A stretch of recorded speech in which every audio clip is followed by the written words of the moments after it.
தனித்தனியா கோயில் குளம் அலைவதும் எதுக்கு? அம்மாவின் பாதத்தில் கற்பூரம் கொளுத்து ஆனந்த கண்ணீரில் அபிஷேகம் நடத்து. காட்டு வீரங்கெல்லாம் கொடுத்தா தாம் மதிப்பு, படகாவி தூரவி எல்லாம் விழிஞ்சா தாம் மதிப்பு. பணம் கொஞ்சம் இருந்தாலும் கொடுத்தா தாம் மதிப்பு, நீ மகன் என்றால் உன் தாயை மதிச்சா தாம் மதிப்பு.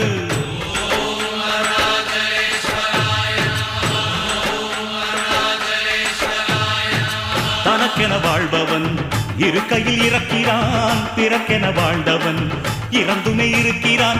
உன்னை விடவும் எனக்கு வேறு உறவு இல்லையடா, என்னை என்றும் வாழ வைக்கும் தெய்வம் தெய்வம் நீயடா. அதாண்டா இதாண்டா அருணாச்சலம் நான் தாண்டா. அன்னை